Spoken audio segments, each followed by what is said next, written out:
दगाबाज रे। आज इटली के लिए केंद्र सरकार यही कह रही है। जी, इटली ने भारत के गुनहगारों को पहले तो अपनी हदों में बुला लिया और अब भारत को ठेंगा दिखा रहा है वापस भेजने के नाम पर। अब सरकार दुविधा में है, वो विपक्ष को जवाब दे या फिर इटली ने जो विश्वासघात किया है, ईमानदारी का आईना दिखाकर जो फरेब किया है, उससे निपटे।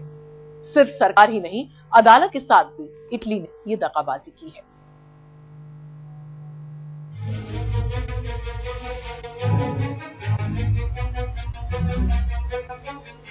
इटली पर संसद में ऐसा शोर मचा कि पूरा सदन गूंज उठा। I do appeal to the government. This is not simply a question of the government being tested. That now a time has come after these three experiences that when you deal with the Romans, deal as Romans would deal. ये देश का अपमान है। It is an insult of India. सरकार को विपक्ष के कैसे कैसे ताने सुनने पड़े और फिर प्रधानमंत्री मनमोहन सिंह ने भी सीधे सीधे दे डाली इटली को चेतावनी that these actions of the government of Italy are not acceptable. Italy की मजाल देखी, भारत को जैसे मजबूर बना दिया है। विदेश मंत्रालय से लेकर प्रधानमंत्री कार्यालय तक मसा कर रह गया है। मछुआरों के हथियारों को वापस भेजने के नाम पर इटली ठेंगा दिखा रहा है, अदालत को भी, सरकार को भी और देश को भी। इटली को लेकर हंगामा पूरे भारत में है। विपक्ष गरज रहा है, संसद में भड़क रहा है। ये हंगामा क्यों है बरपा, इसको भी हम तफसील से समझाएंगे, लेकिन इसका सार और सारांश इटली की दगाबाजी को बयां करता है। तो सवाल ये भी उठाता है कि क्या भारत एक कमजोर देश है? 14 फरवरी को केरल के पास भारत की समुद्री सीमा से गुजर रहे इटली के नाविकों ने 2 भारतीय मछुआरों को गोलियों से भून डाला। मासिमिलियानो और जिरोन को गिरफ्तार कर लिया गया। हत्या का मुकदमा शुरू हुआ। यहाँ तक तो सब ठीक था, लेकिन गड़बड़ हो गई। 22 फरवरी को सुप्रीम कोर्ट ने इटली के चुनाव में वोट देने के नाम पर दोनों को जमानत दे दी, वो भी 4 हफ्ते के लिए। लेकिन 3 हफ्ते की मौज के बाद इटली ने कहा हम हत्यारों को नहीं भेजेंगे और इसी पर मचा है बवंडर। संसद में हंगामा। 6 करोड़ लोगों के देश ने 125 करोड़ आबादी वाले हिंदुस्तान को बेवकूफ और बेचारा बना दिया है। पीठासीन पदाधिकारी ने भी कहा कि यह देश का विषय है, हम लोगों ने चिंता प्रकट। अदालत के हुक्म की मारी सरकार बेचारी। वैसे हम आपको बता दें कि मछुआरों के हत्यारे क्रिसमस का केक काटने के लिए इटली भी गए थे, लेकिन लौट आए थे और वोट डालने के लिए गए तो वही के होकर रह गए। मैरीन का इशू है, डेफिनेटली ये बहुत गंभीर मामला है। गंभीर इसलिए है कि ये सरकार असहाय अपने आप को इटली की सरकार के सामने समझ रही है, दिखा रही है। तो हमारी तो सरकार को बिना मांगी सलाह होगी कि अगर वो सरकार असहाय है तो कम से कम इस सरकार के इटली कनेक्शन का इस्तेमाल कर ले और देश को शर्मिंदगी से बचाए। बीजेपी को आपत्ति है कि सरकार उदासीन तो रही। सवाल ये भी उठे कि क्या दूसरे देश के कैदियों को यूं वापस जाने दिया जाता? शायद जवाब सरकार के पास भी नहीं है, लेकिन जब तार इटली से जुड़े हो तो जाहिर है विपक्ष के हमले की धार और भी तेज हो जाती है। विपक्ष के तानों ने, इटली की गद्दारी ने प्रधानमंत्री मनमोहन सिंह को मजबूर कर दिया। वो बोले और चेतावनी की भाषा में बोले। There can be no true opinion about actions that have been taken by the Italian government on the matter raised by the honourable members. Our government has already made it clear that these actions of the government of Italy are not acceptable. सारा संग्राम केरल के समुद्र का है। मछुआरों का दबाव है तो मुख्यमंत्री को फौरन दिल्ली दौड़ना पड़ा। सोनिया मैडम के पास गए, मनमोहन सिंह के पास गए, कहा कुछ कीजिए, सूबे का सवाल है। The new announcement of the Italian government is not at all acceptable. They have to trial under Indian law. Italy के राजदूत को तलब किया गया। 22 वर्ष तक का वक्त दिया गया है, वरना उन्हें रोम रवाना करने की तैयारी हो रही है। यहाँ रोम में अगर इटली की सरकार मरीन्स को भारत ना भेजने के अपने फैसले पर अडिग है, तो उधर प्रधानमंत्री मनमोहन सिंह ने इटली की सरकार को चेतावनी दे डाली है। लोकसभा में मुद्दा गूंजा तो प्रधानमंत्री का गुस्सा उफान पर आ गया और उन्होंने कह डाला कि बहुत हुआ इटली।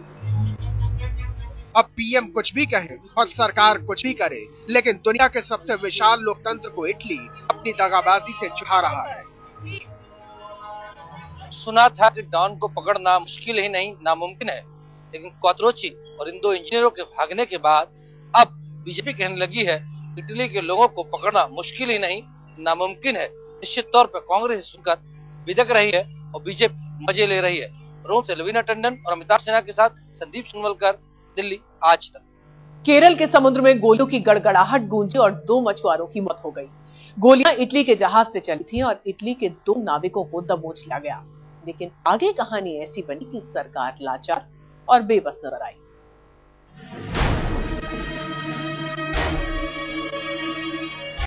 रोम का इनकार, दिल्ली में हाहाकार। इटली की दगाबाजी पर भारत के सियासी गलियारों का तापमान बढ़ गया है। हो भी क्यों ना, इटली की सरकार खुलेआम वादा खिलाफी पे जो उतर आई है। रोम के हुक्मरानों ने 2 भारतीय मछुआरों की हत्या के आरोपी 2 नौसैनिकों को भारत वापस भेजने से साफ इनकार कर दिया है। दरअसल ये कहानी साल 2012 के फरवरी महीने की 15 तारीख को भारत के दक्षिणी राज्य केरल से शुरू हुई थी। उस रोज इटली के 2 नौसैनिक मासिमिलियानो लाटोरे और साल्वातोर फिरोन एनरेका लैक्सी नाम के जहाज में सवार केरल के तट के नजदीक से गुजर रहे थे। इन दोनों की नजर वहां से गुजर रहे मछुआरों की नाव पर पड़ी। फिर क्या था, दोनों ने नाव पर अंधाधुंध गोलियां बरसाना शुरू कर दिया। इस हमले में 2 भारतीय मछुआरों की मौत हो गई। इस घटना के बाद दोनों इटालियन नौसैनिकों को गिरफ्तार कर लिया गया। इन नौसैनिकों ने अपनी सफाई में कहा था कि उन्होंने मछुआरों को समुद्री डाकू समझ लिया था। इस घटना के बाद से दोनों नौसैनिक हिरासत में थे। और ये भी बात खूब रही कि आपकी जिंदगी और मेरी मौत पर कम भी न किया जाए, और ऊपर से तुर्रा ये कि जुर्म करने के बाद छुट्टी मनाने के लिए घर भी भेजा जाए।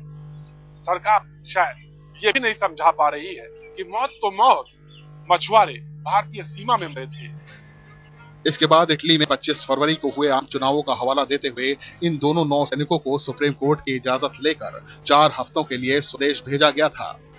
भारत में इटली के राजदूत डेनेरी मैंसिनी ने 19 फरवरी 2013 को बाकायदा हलफनामा दाखिल कर सुप्रीम कोर्ट में वादा किया था कि ये दोनों नौसैनिक 4 हफ्तों में भारत लौट आएंगे। इस गारंटी के बाद 22 फरवरी को दोनों नौसैनिकों को चुनाव के लिए इटली जाने की इजाजत दे दी गई थी।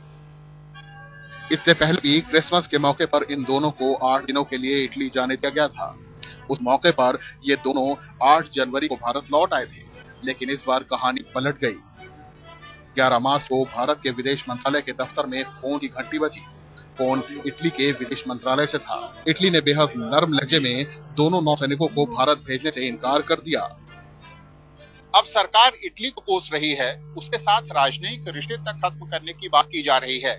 लेकिन इस सवाल का जवाब भी पूछा जाना चाहिए कि इटली के जिन नौसैनिकों के खिलाफ भारत के कानून के तहत हत्या का मुकदमा चल रहा था, उन्हें पहले क्रिसमस की और बाद में वोट डालने की छुट्टी दी ही क्यों गई, और वोट डालने के लिए महीने भर की मोहलत की जरूरत क्यों थी? क्या भारत में जिन लोगों के खिलाफ हत्या का मुकदमा चलता है, उन्हें इस तरह की सुविधा मिलती है? अदालत में दी गई गारंटी के मुताबिक ये इटालियन राजदूत की जिम्मेदारी है कि वो दोनों नौसैनिकों को वापस लौटाएं। तय मियाद के मुताबिक इटालियन नौसैनिकों को 24 मार्च तक भारत लौटना है, लेकिन इटली अब इस मुद्दे को कूटनीतिक स्तर पर सुलझाना चाहता है। बात सीधी है, वादा किया गया मगर निभाया नहीं गया। खास बात यह है कि मुद्दा यहाँ 2 लोगों के बीच का नहीं, बल्कि दुनिया के 2 देशों का है। 2 देश जहाँ कानून का अपना अपना दायरा है, सोच और संस्कृति की अपनी अपनी सरहदें हैं, मगर इतना तय है कि गोल दुनिया के किसी भी कोने में ऐसी वादा खिलाफी को बर्दाश्त करने वाला कोई मुल्क मौजूद नहीं है। इटली की दगाबाजी पर भारत गर्म है, सरकार भी। इटली ने भारत का भरोसा तोड़ा है, भारत की ईमानदारी में धोखे का खंजर घोंपा है। अब सवाल ये उठता है कि इटली और भारत के रिश्ते आगे कैसे बढ़ेंगे।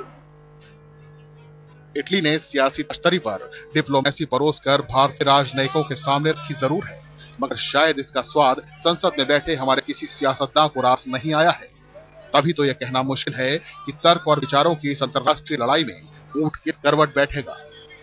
लेकिन एक बात तय है कि रस्सी में अभी और बल पड़ेगा, रिश्ते जरा और कसैले होंगे। रोम से लवीना टंडन के साथ प्रतीक त्रिवेदी, दिल्ली, आज तक। तो इस वक्त पूरे देश में जबरदस्त बहस छिड़ी हुई है कि कैसे भारत के दो अपराधी भारत की नाक के नीचे से सरकार को ठेगा दिखाते हुए इटली वापस चले गए और सरकार कुछ नहीं कर पाई। केरल के 2 मछुआरों की हत्या के आरोपी 2 इटालियन नौसैनिक वापस आ चुके हैं और लौटने का फिलहाल उनका कोई इरादा दिख नहीं रहा है। लेकिन ये पहली बार नहीं हुआ है जब भारत के अपराधी इस तरह से छोड़कर भाग निकले हो देश को। आपको याद होगा बोफोर्स मामला, ओटावियो क्वात्रो की, जिसको ढूंढने में, जिसको वापस लाने में एड़ी चोटी का जोर लगाना पड़ गया था, लेकिन कभी भी वो वापस हिंदुस्तान लौटकर नहीं आए। किम डेवी पुरुलिया आर्म्स ड्रॉपिंग मामले में जो पूरा केस था, इसमें भी किम डेवी इसी तरह धता बताकर सरकार को हिंदुस्तान छोड़कर भाग गया था और उसको भी वापस नहीं लाया जा सका। और इसी तरह यूनियन कार्बाइड के सीईओ वॉरेन एंडरसन भी भोपाल गैस ट्रेजेडी के बाद भाग निकलने में कामयाब हो गए थे और आज तक कभी वापस उन्होंने हिंदुस्तान का रुख नहीं किया है।